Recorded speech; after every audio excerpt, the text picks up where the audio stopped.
Guys! Hello, it's me again. Welcome back to my YouTube channel. Ayan, good evening po. Ngayon nga po ay gabi na naman po ulit tayo nakapag-vlog.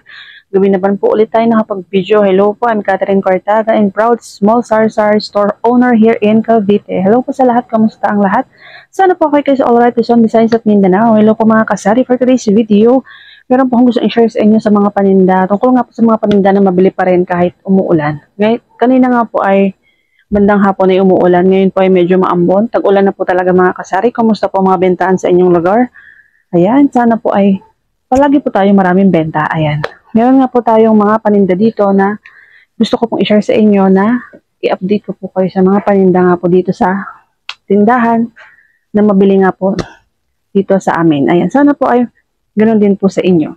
Happy selling po sa lahat always. Ito nga po ang Bear Brand na swak. Ayan, ang puhunan po nito guys, mga kasari ay 88 pesos. Ang isa pong sachet 11 pesos. Binibenta ko po siya ng 13 pesos para meron po tayong 2 piso na tubo. Next po natin ay ito pong Milo. Ayan, yung mga Milo. Sa Milo po natin ay, ano lang po tayo dito, 10 pesos ang ating Milo. 10 piso lang po ang benta natin sa Milo. Meron na po tayong tubo na piso. Okay na po sa akin yung piso, basta fast moving naman po ang ating Milo. Ang puhunan po nito na 1 dozen ay 105. Ayan. 105 po ang Milo, 10 pesos po natin siya binibenta. Ayan, mga kasari, meron po dumaan, medyo nahiya po tayo. Next po natin ay, ito nga pong pansit canton. Mga pansit canton po mga kasari, mabili po talaga dito yan sa atin. Kahit maulan at maaraw, mabili po ang pansit canton. Chili mansi, calamansi, tsaka extra hot. Yan po yung mabili po dito sa ating tindahan. At ang benta ko nga po dito ay 17 pesos na po tayo dito. Mabili po siya pero minsan po hindi naman, mabili po siya pero hindi po kapast moving ang pansit canton. Pero minsan naman po mabili po siya everyday, may nakakapenta po tayo. Pero minsan po every other day. Kaya 20% po ang tubo ko po dito. Kasi ang punan po nito sa amin ay, dito pa sa Cavite, ang punan po nito ay 14 pesos. Kaya 17 pesos ko po siya binibenta. Ayan, pansit canton.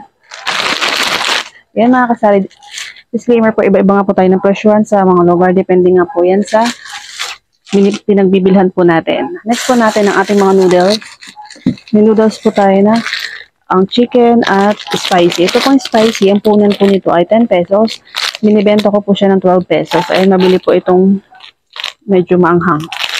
Ay, masarap nga po itong beef na Lucky Me na spicy. 12 pesos po ang bentahan natin dito. 10 piso po ang puhunan. Meron po tayong 2 piso na tubo. At dito naman po sa chicken, Lucky Me chicken, meron din po tayong beef. Ang puhunan po niya ay 9 pesos. Binibenta po natin siya ng 11 pesos. Meron din po tayong 2 piso na tubo. Siyempre po mga kasari, hindi po mawawala. Lagi po sa umaga ito sa almusal ang ating mga egg. Ayan, itlog. Mabili po ang ating egg. Ang binili ko na naman po ng size ng ating egg kasi po ang medium at large, halos same lang naman po ng, ayan, para po sa akin parang same lang naman po sila ng size. Yung large po kasi binibenta ko po siya ng 10 pesos. At least ito pong medium, 9 pesos ko po siya binibenta. Okay na po sa akin na meron akong piso na tubo.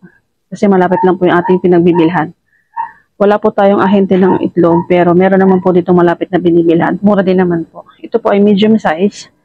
9 pesos po natin binibenta. Ang isang tray po nito ay 235. So may tubo po tayong 35 pesos. Ayan. Ang isang tray. Meron po tayong 35 pesos.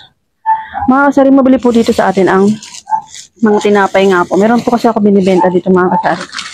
Ayun, kanina po ay nakabenta po ako ng pansit canton, ang binamana po natin kayo pansit canton, tsaka po tinapay na buns. Buns po ang tawag nila dito mga kasari. Ganito po siya. Ayan. Ganyan po yung ating buns. Ang puhunan po nito sa palengke ko po siya binibili 20 pesos. Binibenta ko po siya ng 25 pesos. Ayan. Bumibili po ako ng 4 na balot, 5 balot na ganito. Nakakaubos po ako nito. Kinabukasan, pag di po naubos ngayon, kinabukasan na nabibenta na po siya.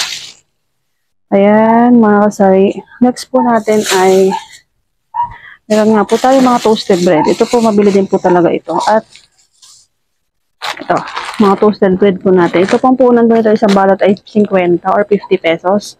Binibenta ko po yung isang balot or isang piraso po na ganito.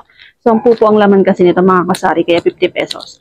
So, ang isa po ay 5 piso po ang punan. Binibenta ko po siya ng 7 pesos po ang isa. Pag isa ang binili po, 7 pesos. Pero kapag tatlo na po ang binili, binibigay ko po siya ng 3.20. Ayan.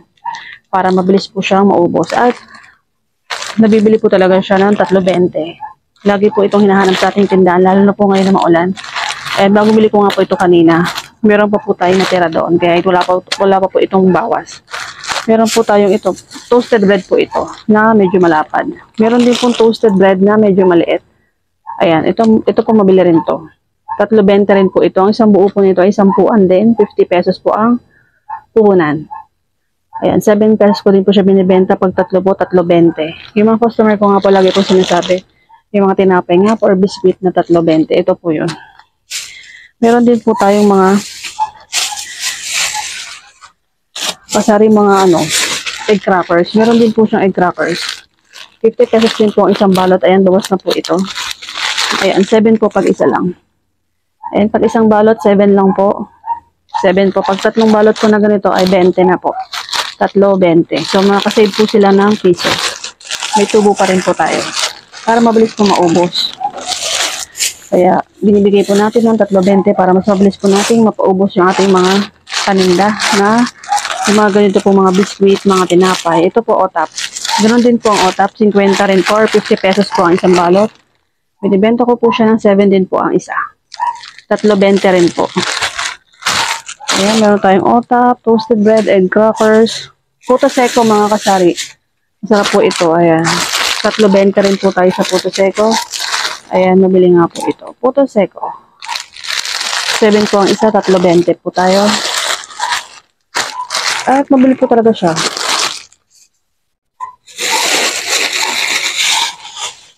Ito po mga kasari, yung parang eggnog.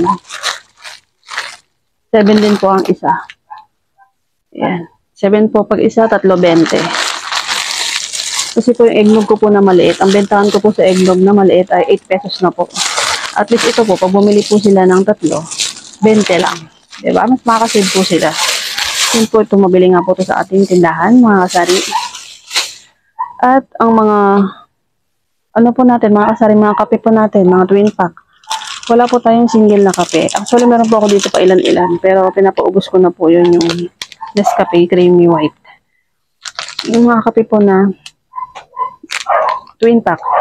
Twin pack po na kape. Yan, mabili po ang mga kape. Meron po tayong original Nescafe, original coffee ko. Bentahan ko po dito ay 15 pesos. Meron pa po tayong tubo na 2 piso dito. Yung Nescafe ko po ay yung 16. Lahat po ng Nescafe ko ay 16 pesos. Dito po sa mga coffee ko, Great Taste, ay 15 pesos pa rin po tayo. Meron pa rin po tayong tubo na 2 piso.